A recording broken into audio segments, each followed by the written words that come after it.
I call this work session to order. Please join me for the Pledge of Allegiance.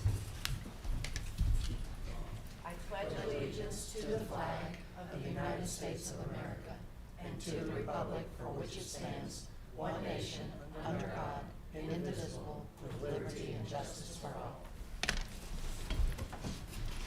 We'll observe a moment of silence.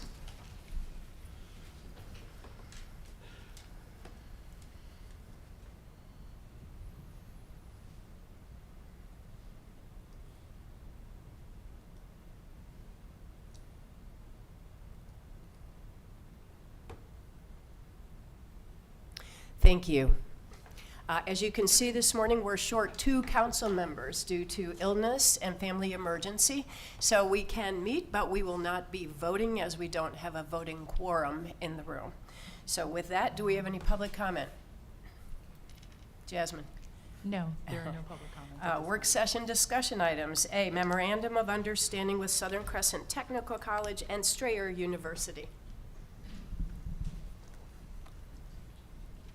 Good morning, Madam Mayor and Council.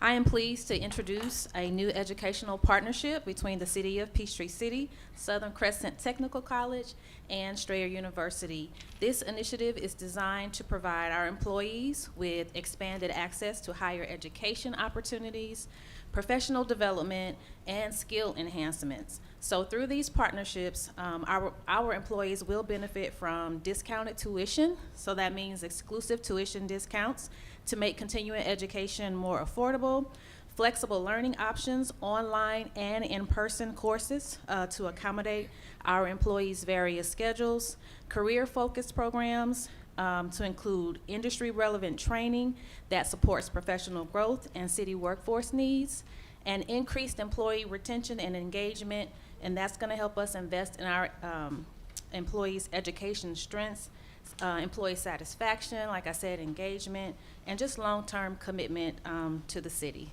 So we hope that these partnerships will be very beneficial for our employees. And I'll take any questions. Questions? I think it's great. Wonderful. Yeah. Amazing. Thank you. Yes, ma'am. Oh, item B, personnel policy revision. Yes, ma'am. This agenda item proposes an update to our performance management policy as well as our merit policy. We have a new electronic performance management system that we're very excited about. We also feel that that coincides with a need to update our policy and to be consistent with evaluating our employees' performance moving forward. The annual evaluation process will apply to all full-time and part-time employees, and they'll receive that formal performance evaluation at least once per year. We would like to propose it begins on January 1st of every year and end on December 31st. And also to include that as it relates to tying it to merit pay, if approved by mayor and council each year, of course, but the employee must have 12 months of continuing employment with the city, and if they do not, they will not be eligible for a merit increase if they're in their probationary period. So these are the changes that we would like to make to the personnel policy. Questions, council? It was well addressed in the packet. Yeah, wonderful. Thank you. Yes, ma'am. All right. Item C, replacement of an F-350 dump truck for grounds.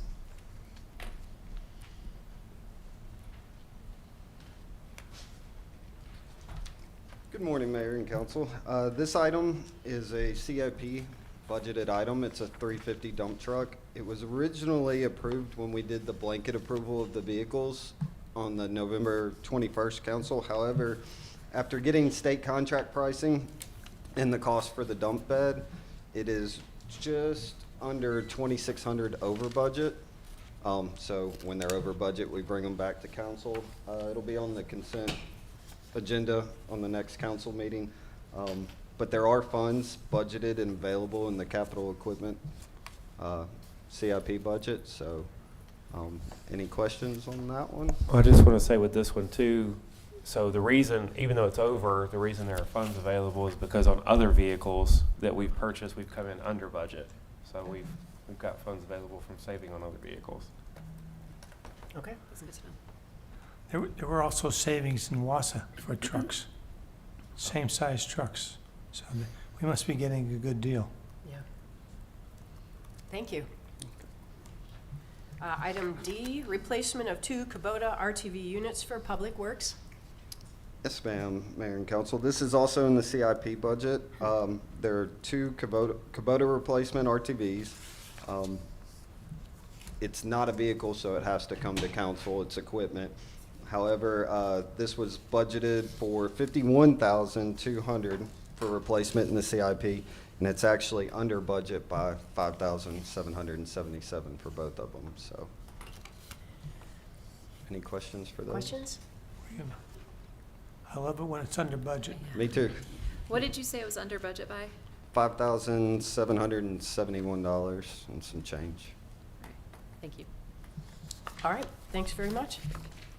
Item E, reclassification of logistics coordinator to fire logistics coordinator. Kevin Baggett. Good morning, Mayor and Council. How are you? What we're doing is we're asking for a reclassification of this position from 100 classification, which is a civilian position, into the 301 classification. For a little bit of background, we had previous experience with our former logistics coordinator that when ordering stuff for the station and uniforms and stuff, it was kind of an easy thing. But as we've hired this new position on, who we were able to bring back a firefighter who had the skill set, and we've gained a lot more from the position as it is with the knowledge that he has.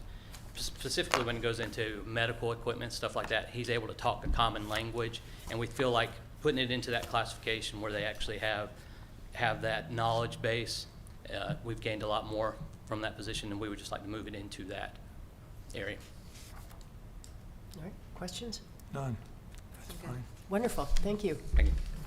Item F, proposed text amendment, cosmetic tattooing and microblading services. Good morning, Mayor and Council. The item before you has been originally brought to us from the Chambers of Commerce and local businesses.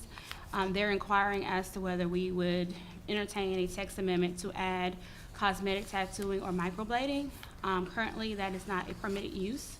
And so before you, you'll have the zoning classifications that if you were to be entertained by this text amendment, it would go into just proposing general commercial, as well as the limited use commercial, and then lastly, light industrial.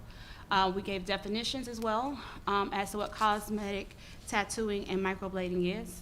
If I would, I'll give you a definition or a illustration of it.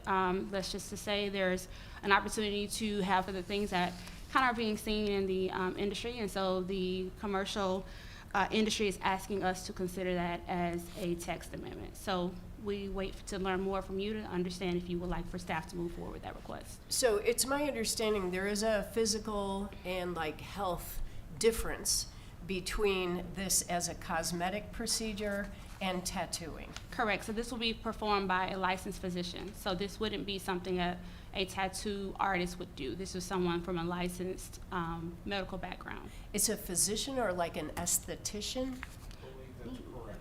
Okay. Esthetician. Estheticians. It's interesting though, they're actually licensed by the state in the same manner that tattoo artists are. Okay. Sheila, correct me if I'm wrong, because you and I talked about it and Yes, sir. we both looked into it. They don't have separate categories. They all fall under one category from the state Correct. standpoint. But yes, generally speaking, they're performed by different people who have different certifications or qualifications. Different from this esthetician versus a tattoo artist. Correct. If we approve this, and I understand there is someone who wants to run their business, like put a stand in a shop that has other cosmetic services going on, they want to be able to add this service, Correct. but under our current ordinance, they cannot. That is correct. So I just want to make it clear that if we approve this and move forward with it, that doesn't open us up to tattoo parlors. That is correct. It does And not. It does not. Questions or concerns? No, I think that clears up anything I would have had a question Do about. we have people asking for this? That's We do. correct. Yeah, I want to make that clear because I don't You're want looking to. for something, Ted? No. I'm going to hold off till maybe a couple more years. He's got a anyway. birthday coming up. That's right. And that's one thing I want to Shayla and I have talked about this. This is not staff proposing these things. This is being responsive to local businesses and the Chamber of Commerce who kept asking us if there was a way that this could be done. And ultimately, rather than staff making those decisions, this is a council issue. That's why it's coming before you tonight. It's also a scenario when that candidly, since the city put into effect the regulations about tattoo parlors, the dynamics have changed. It's a different market now than it was previously. I don't even know that this was something that was being done back when we put our regulations on the books. It's evolved over the last, 10, 15 years? 10 years. And so, but it's now it's a real thing, and there is a difference, and we're trying to gauge council's appetite. Ultimately, it would be a text amendment that council would vote to initiate, send it to the planning commission, and then come back and vote on. But this is just, and I don't know that today is a day. I mean, you're welcome to give us your input. I do think it's important for the 2 council members who are not here to, because I believe this is a big issue. Interesting. I have no problem with it. My only question is, what is microblading? So microblading is the adding of the hair. So that's the piece where, if let's just say you want to arch your eyebrows permanently, they're adding the design to look as if it's hair. If someone wants to have a mustache added, just different things of that nature. And it's only at a certain level of the skinning, so it's not as deep as a tattoo technically is. Thank you. Thank you. Laura, anything? Well, I mean, if you want to get personal, I've had this done. Not that you would be able to tell because it all came out, but it's very common.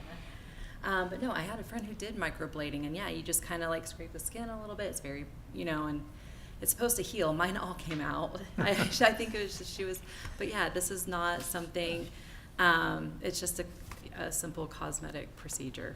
All right. So I would not have any And this is issues not with this. considered a tattoo parlor?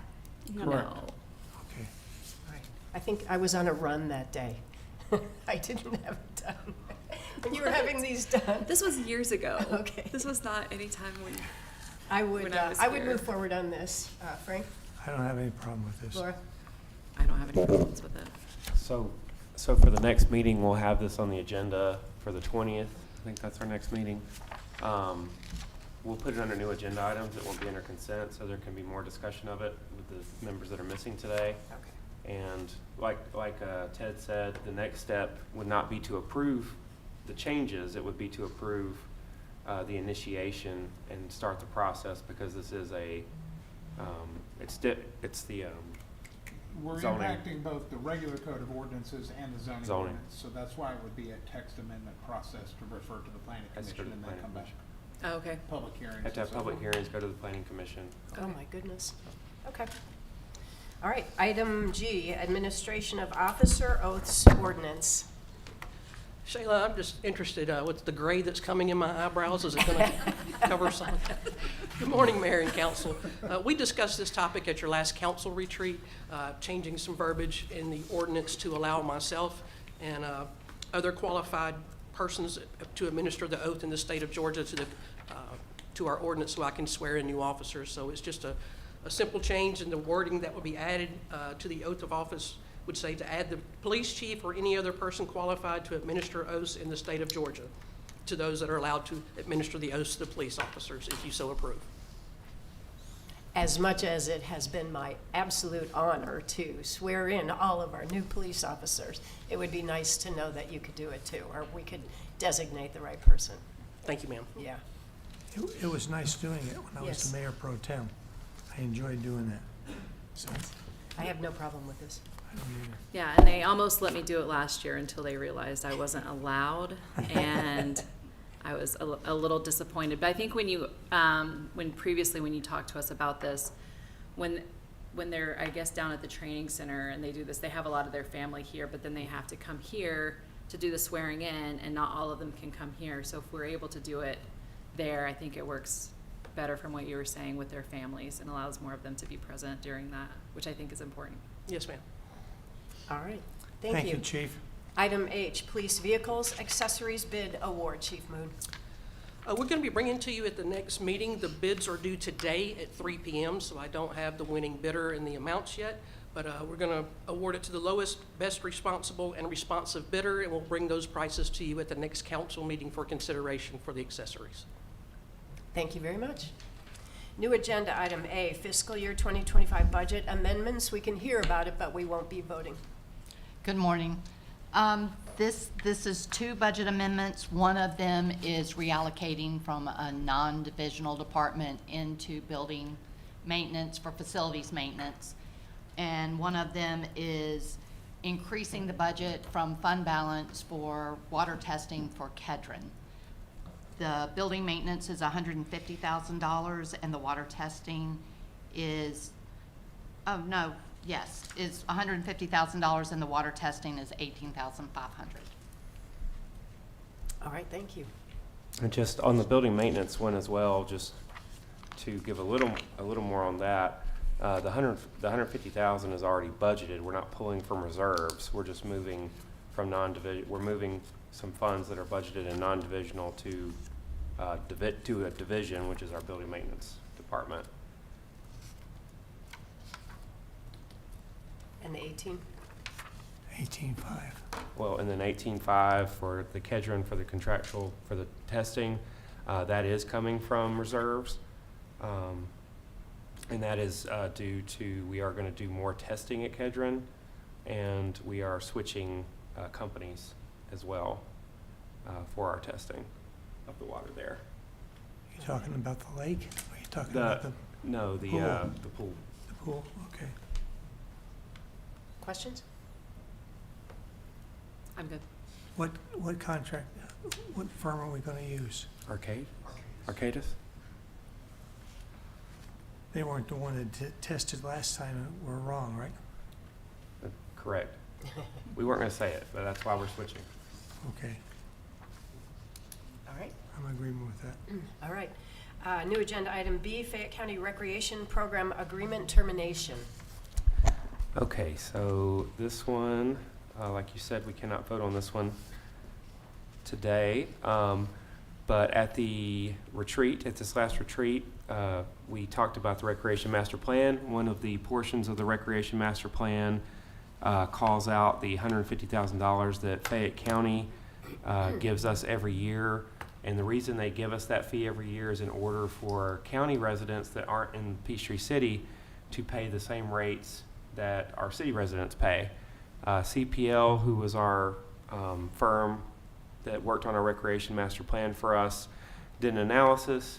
They came up that the $150,000 is not adequate. It's been in place for 8 years now. The contract does call out that we can negotiate this with inflation and stuff like that. So CPL recommended that we go back and negotiate with the county to try to get a little more out of this fee, as they felt like it did not cover the amount of participation from county residents that we were receiving. I spoke with the county. From my understanding, the county is not inclined to increase the fee. And so the other recommendation from CPL is if a negotiation cannot happen, is to terminate the agreement and to start charging out of city residents, even county ones, a higher rate than city residents to make up for that revenue. So that is where we are. As we've discussed it with the county, they're not inclined to negotiate a higher rate for themselves. So they were speaking with the county administrator. They were okay with terminating the agreement. The big thing is the agreement has a 90-day clause that we have to give at least 90-day notice before each year of the renewal to terminate. So, and it's also my understanding that they are going to vote to terminate the agreement this month as well. So that's where we are. Okay. You have questions? I met with County Commission Chair Lee Hearn, and we discussed it together, and together it is our understanding that we'll be terminating this agreement. So there's no rancor there, there's no ill will, it's just a different way to move forward, and we understood that together. How much more are we going to be charging? So what we're going to do is now moving forward with the budget process, we're going to review our rates every year. We discussed that last year with council. Right now, we have a two-tiered system where we have a county a county rate, which is if you're in Fayette County, you get a certain rate, and then if you're out of county, you have a certain rate. I don't really want to move to a three-tier system where we have city, county, and out of county. What we'll probably end up recommending to council, and it will ultimately be up to you all, is a city rate and then an out-of-city rate, and that's it. So basically, our county residents will be moving to the out-of-county rate. It'll become an out-of-city rate. So their rate will become what the current out-of-city rate is, or out-of-county rate is, if that makes sense. Out of county rate. Yes, that will become an out-of-city rate. Did you see the email that I sent back to the individual that asked about? Yes. And then I responded back too. I think they're gonna be surprised to find out. Well, they have, I did clarify there, so the club, they have an agreement with us that lays out their fees, so it will not change for them, Okay. for the club. Now, it will change for people just coming to swim at Kedron, but for the actual club participants, it will not change. Okay. When will these changes take effect for the people who swim or play baseball or do So, our the- other so the associations? agreements line up with the fiscal year, so this will end fiscal year, this will be the last year of the agreement, so it'll take effect October 1 of this year, which will be the beginning of our next fiscal year. Council, good? Yes, ma'am. I'm good. Excuse me, are we gonna let the out-of-county residents know somehow? Yes. Rather than Looking just at show up Jasmine. and find out the Yes, fee's we- gone up? Yeah. We can work on a marketing campaign. Our social media and a lot of our advertisements can go outside of the city. So it is something that we can do a geofencing and send things out to individuals that are not specifically just in Peachtree City, but we'll also make sure that our residents know, as they may have visitors that come with them to various facilities. But just like we do with everything else, we can't knock on everyone's doors, and so there's some, we post things, Understand. we put things out, but there will still be people that show up and will not know that it's happened. I understand. I'm just saying that if I show up with my kids and they're out of state or out of county, we have to pay a different fee for them. No, that's not, is Harold? Harold's not here. No, if you are a Peachtree City resident and you have guests with you from further away, they can pay the city rate, from what I remember. Okay. It's really just people that are in neighboring county, like it's people that are local that aren't visiting from far away city residents. But if someone lives in Tyrone or unincorporated Fayette County, this will affect what they pay to come play. Understand. Yeah. Yes. And part of our collateral will also be putting signs up within the facility that would say effective October 1, if that's the will of the council. So that way, if they visit the location prior, they would have advanced knowledge Yeah. as well. That'll be the best way, is if they're regulars, we post stuff in there and they see it. Thank you, ma'am. Anything else? No. I'm good. No, he answered all the questions I All had. right. Council staff topics. A, Georgia Municipal Association's City of Civility designation renewal discussion. I would ask that we take, you don't have to, there's no action for this, but I would ask that we wait and discuss this when all of council is here, if that's okay with y'all. Can you say why? This designation lasts for 2 years. It was passed 2 years ago by council. It was a little, I guess it was passed unanimously, but there was some discussion around it when it was passed 2 years ago, and I feel like there may be some discussion with it this time as well. And so I just want a full council to be able to discuss this. It's not something we could vote on today anyway. Yeah. All right, so next meeting? Yes. All right. Anything on that, council? No. These are still the cities of civility that you got in here? These are the ones that are in the packet? I was surprised we I weren't believe on so. it. I was just gonna say. We were where's on it or Peachtree aren't on I it? City? thought we were on it. I It thought says we, should. Peachtree.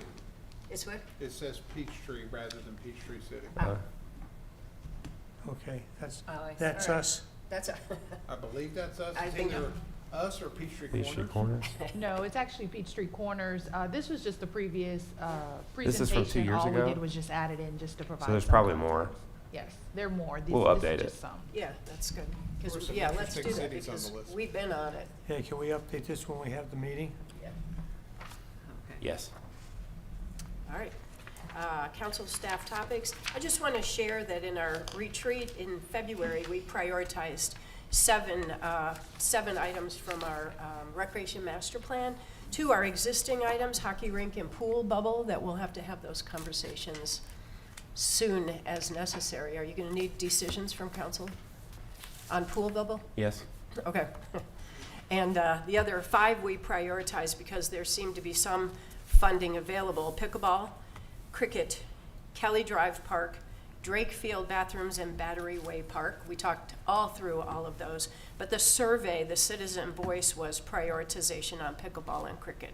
So I hope if you have any more resources that you need just in order to get started on those, that you'll let us know. Will do. That's all I have. Anybody else? Council staff topics? I'm fine. Should we mention Ray Liotta? Oh, you can. Oh, our beloved Planning Commissioner Ray Liotta passed away suddenly over the weekend, and he will be, I can't even say it, he will be terribly missed. Just a prince of a man who was very interested in sharing his gifts with this city, and we all loved him very, very much. I think it's the 14th is his memorial. The wake is the 14th, and the wake is the 14th, and his service is at Holy Trinity, I believe, on the 15th at 11:15. Yes. Yeah, thank you. I couldn't bring it up because I knew I couldn't get through it. Well, it's worth bringing up. Yeah. So, and I would personally like to thank, him for the service that he provided to our city. Ray was a great guy. He's going to be certainly missed. Yeah. Do we have executive session? We can't, but we don't anyway. All right, can I get a motion to adjourn? So Hey. moved. There's no motion. So Oh, there's no motion. There's no motion Oh, to we're just- adjourn. Just adjourn. Thank you. Just a simple, everybody So have a moved. nice day.